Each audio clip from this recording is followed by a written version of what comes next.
Good morning, ladies and gentlemen, dear guests. And as far as concerning the sea training is a very important part of the maritime education and training. And we have also investigated the sea training system of the partner countries.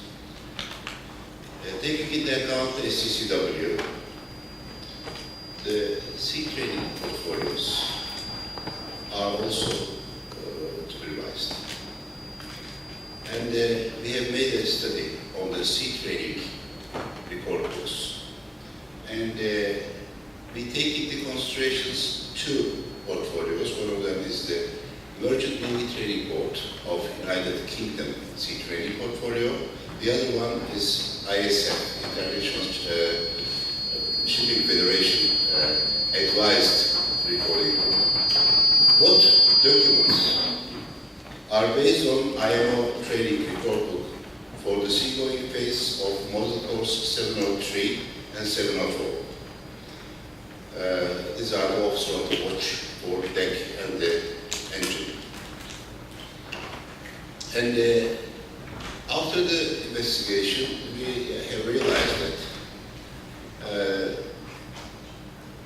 also we should take into account a study on the sea training system and subsequently the sea training portfolios in the future studies of the UniMET, because it is approximately 1/4 of our maritime education and training system for the officers, and it is vital for their future duties. And as far as concerning two portfolios, MNTB and the ISF portfolio, MNTB is rather well planned or designed, but when we investigate two portfolios, there are missing points, both of them. And we believe, making a study on it, we can improve a better portfolio for the cadets. And the automation especially is a very significant issue nowadays, and it is missing in our portfolios. It should be included. And there are some parts concerning the special or specific ships, but there is a big change on this issue in the SCCW, and subsequently we should make some changes also this part of the portfolios. And for the safety course implementations, we have surprised when we visit Lithuania, because in a very limited area, and there are many restrictions, especially for the firefighting facilities, but they have improved a very feasible system in very small areas, and effectively can be used effectively by the cadets and the lecturers. And we realized that the space use of the space should be considered when we establish simulator facilities or training facilities. As you see, a very small pool, but it can be effectively used for safety at the sea or saving lives at sea training, swimming training, and other damage control training. It's for firefighting. And this is an escape simulator. As you see, maybe you are not aware of this subject, but escaping from the engine room, especially, is a very significant subject. And most of the deaths or loss of the lives because of the engine, fires in engine rooms. And the people should learn how to escape. And our Lithuanian colleagues have said it in a laboratory. And they have established a basic course of the subject. And before passing this part of my briefing, I would like to say something about the education system in Europe. In 2003, the European Commission has published a policy document which defines the education in European Union. And they have stressed on the use of computers or use of IT systems in the educations. And in 2007, the Commission has published another one, and this time the use of computer or IT became a high priority for the education system. And namely, we say today CBT, computer-based training, and CBTA, computer-based training assessment. These are the very important issues, not only for maritime education and training, but for all. And during this visit, we have realized that even though in small institutions, they have improved very good CBT and CBTA systems, and the lecturers has been educated how to teach in CBT systems and how they can make assessment on CBTA, using CBTA techniques. And especially for the maritime field, navigation watch means our duties at sea, and the basic safety and the cargo courses. These are the significant courses or units requires use of simulator and use of computer-based training. In the past, the simulators were very expensive, but nowadays it becomes cheaper and cheaper. And it makes our job easy. As you saw, just using a desk, you can easily establish a CBT, computer-based training system. And this system on the view graph can be used not only one purpose. You can use it as a cruise simulator, you can use it as a fire control simulator, or EGNSS simulator. And I would like to say that frankly, there are too many things to learn from the other countries. And it will make life easy for us in the future. And this is a typical classroom. At the beginning, it looks like a regular classroom, but this classroom can be used as a simulator, as a real classroom, and a study. Three purposes. This is a typical computer-assisted classroom, and half of the classrooms are equipped with the computers.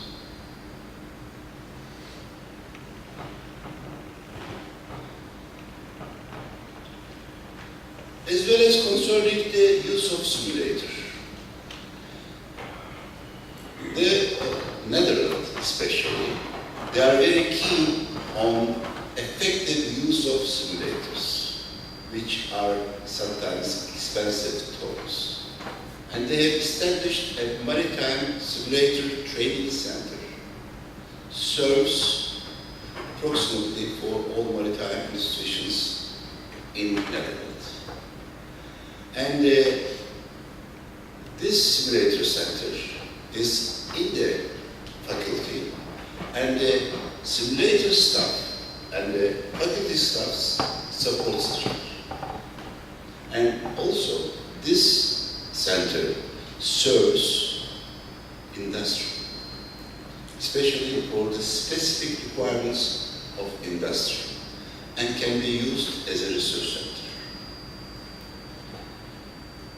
There are too many simulators in this bridge simulator. Some of them are big and some of them are very small, but they serve for different purposes, and the capacity of the simulator can provide simulator training for 1,000 people in 1 week. And the staff is approximately 30, the teaching staff.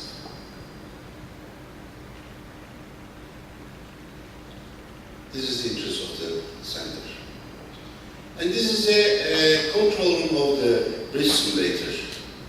And they have created a real world situation.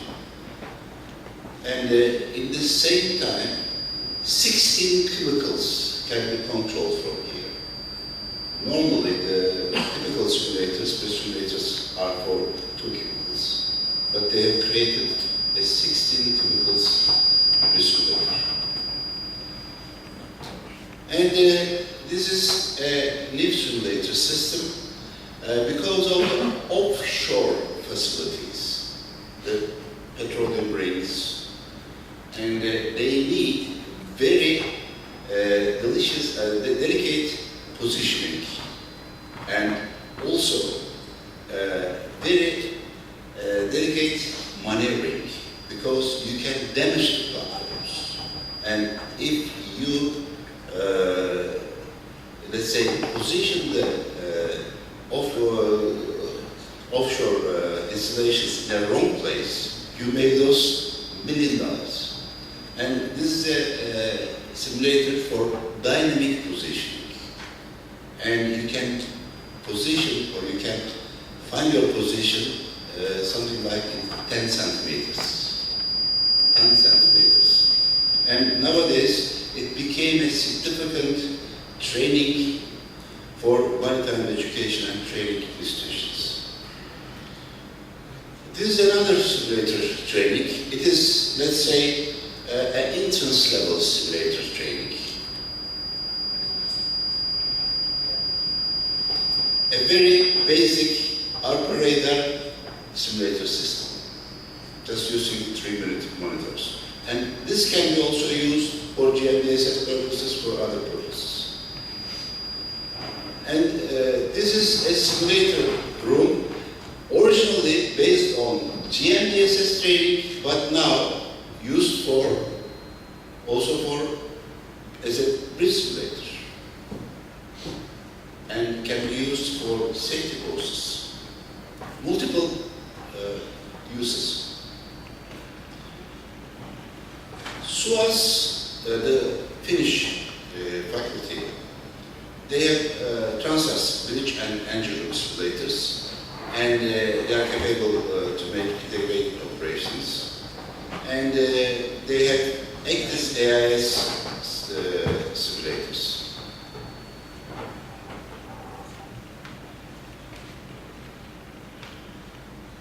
In SUAS, the most important thing is for the SUAS, BRM, ERM courses are combined, and it became MRM, it means Maritime Resources Management, and supported by the Swedish club.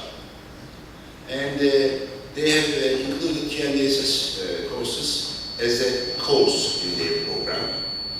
And they have established a very good link with the companies, shipping companies, and they provide specific trainings for the shipping companies. And in Netherlands, they have a very small ship.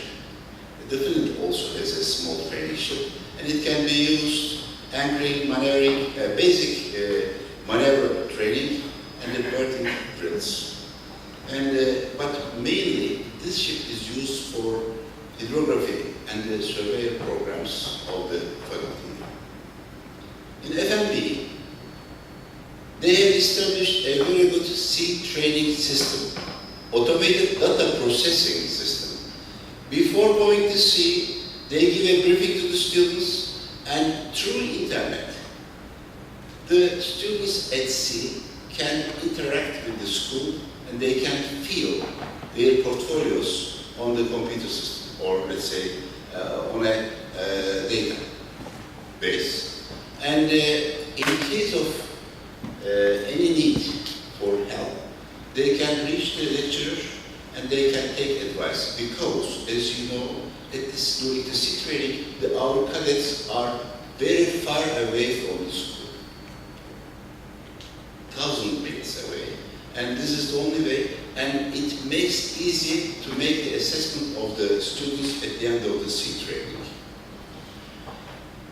Last but not least, it is very important to underline the observation that stakeholders of all nations, MET institutions, are in very close cooperation and collaboration to improve their MET systems, to address the needs of their maritime communities.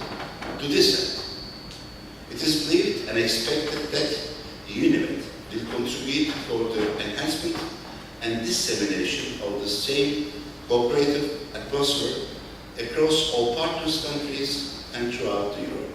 That concludes my talk. Thank you.